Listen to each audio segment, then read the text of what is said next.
that is everything around you that you call life was made up by people that were no smarter than you. Sveiki, čia Karolis ir šiandien naujas DJI Phantom 4.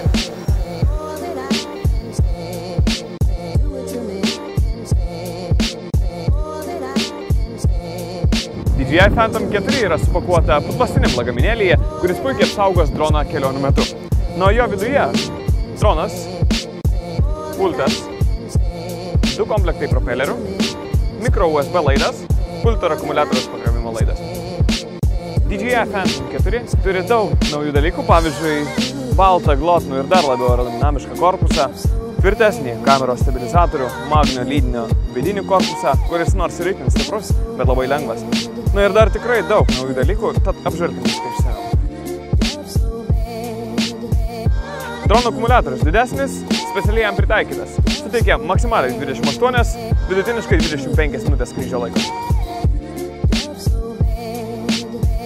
Šio drono valdymo pultas nesiskiria iš DJI serijos, taip pat kompaktiškas, taip pat ergonomiškas, labai patogus laikyti, neapkrautas nereikalingais mygtukais, nebent iš įjungimo, išjungimo, kameros valdymo ir modų režimo mygtukai. Viskas, ko jums reikia, planšetės arba telefono, kuris labai patogiai įsistato ir tvirtai laikosi specialiai pritaikytą vietą.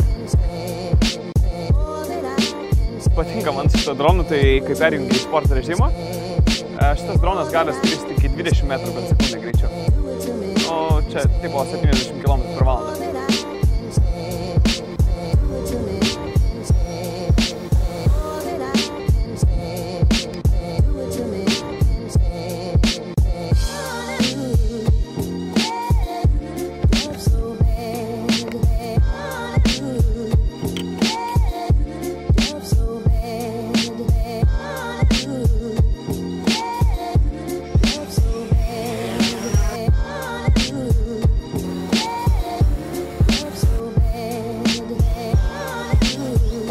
Dabar dronas nustatytas tiesiai į mane.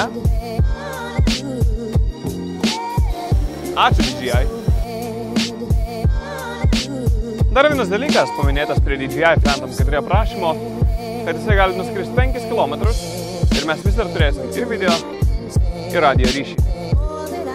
Išbandykim.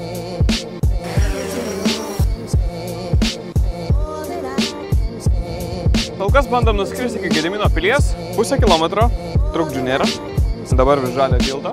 Kilometras 200 metrų, esam virš Mindaugo tilto, dar trukdžių nebuvo. No signal. Nuskridome iki Gedimino kalno ir ten išsijungia ryšys, viso atstumas kilometras 600 metrų. Nepamirškim, kad mes skridėme mieste ir čia yra labai daug pastatų, ryšio trukdžių, dėl to taip ir staigiai ryšys nutrūko. Dronas dabar leidžiasi auto režimu, buvo aktyvuotas grįžimas namo, tada kai ryšys pilnai nutrūko. Dronas neužilgo turėtų pats nusileisti. Čia bet vyksta.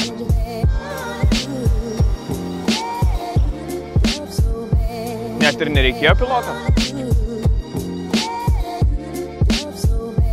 Dauguma dronų turi funkciją sekti paskui pultą, bet su funkcija Active Track mes pasirinkam žmogų ir pulto nereikia, nes pavyzdžiui dabar aš pasirinksiu save, aš jokio pulto tikrai neturiu, savo pultą atiduodu operatoriui ir dronas turėtų mane sekti.